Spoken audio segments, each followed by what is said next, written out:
Hello friends, কলকাতার পথের কাঁটা না, কাঁটা বললে ভুল হবে হয়তো, পথের দেওয়াল হয়ে দাঁড়ালো পাঞ্জাব কিংস। কালকে এলএসজিকে হারিয়ে পাঞ্জাব চলে গেছে টপ 4-এ এবং কলকাতার দেওয়াল হয়ে দাঁড়ালেও পাঞ্জাবের এখন বন্ধু হলেন এমআই। কারণ আজ যদি মুম্বাই ইন্ডিয়ান্স রাজস্থানকে হারিয়ে দেয় তবে টেবিল 4-এ মানে টপ 4-এই শেষ করে দেবে খেলা এবছর মতন পাঞ্জাব এবং কোয়ালিফাই করে যাবে। কিন্তু আজ যদি রাজস্থান এমআইকে হারিয়ে দেয় তবে টপ 4-এ রাজস্থান চলে যাবে।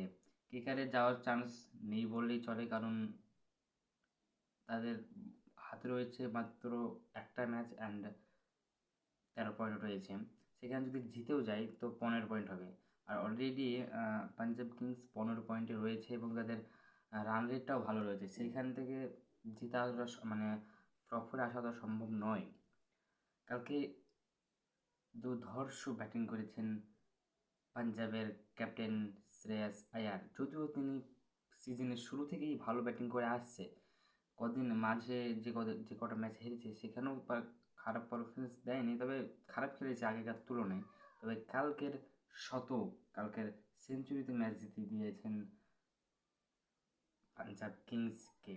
অনেক দিন পর কামব্যাক হলো, একদিন মানে অনেক ম্যাচ পর পর প্রায় 6টা ম্যাচ কোনো হেরেছে, তারপরেই জিত এবং টপ 4-এ গেলেন পাঞ্জাব কিংস। তবে এখন জেতার জন্য মানে একজনই রয়েছেন তাকে সাহায্য করতে পারেন, সেটা হলো এমআই। এমআই যদি আজকে ম্যাচ জিতে তবে গাড়ি পাঞ্জাবে ভালো, অন্য তো ভাই চলে যাবে, পাঞ্জাব টপ 5 হয়ে চলে আসবে আর রাজস্থান চলে যাবেন টপ 4-এ অ্যান্ড কোয়ালিফাই করে যাবেন। আজকে দেখবার বিষয় হলো কে জিতবে। কিন্তু একটা বিষয় ভাই, কেকেআর যাওয়া তো হয়তো আর হবে না, কারণ রান রেটটা অনেক, হয়তো সেই 2017 মতো খেলতে হবে, তবে কার হয়তো বা উঠতে পারবে কেকেআর টপ 4-এ।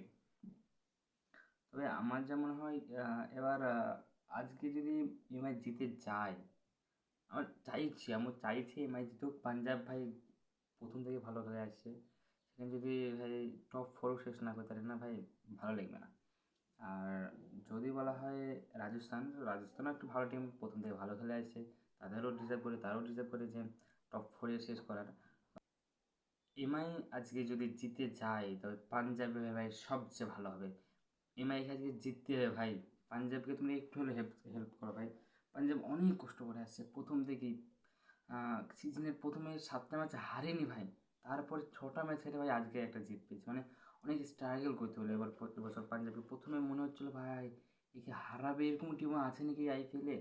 কিন্তু ভাই এবছর অনেক হার পেয়ে গেল পাঞ্জাব এফসি, অনেক হার পেয়ে গেল ভাই। তো এটা আমার যেমন হয় পাঞ্জাবি ডিজার্ভ করে টপ 4-এ আসার। তো দেখা যাক কী হয়। তো ভাই ওখানে যা হবে হবে ভাই, আমাকে তো চ্যানেলটা সাবস্ক্রাইব করো ভাই, আমি নতুন ক্রিয়েটার ভাই, আমাকে সাবস্ক্রাইব করো ভাই। নতুন চ্যানেল খুলেছি, নতুন ভিডিও ছাড়ছি, হয়তো ভিডিও কোয়ালিটি ভালো নেই, কিন্তু ভাই একটু সাবস্ক্রাইব করে একটু ভাই পাশে থাকো ভাই। ঠিক আছে, ধন্যবাদ।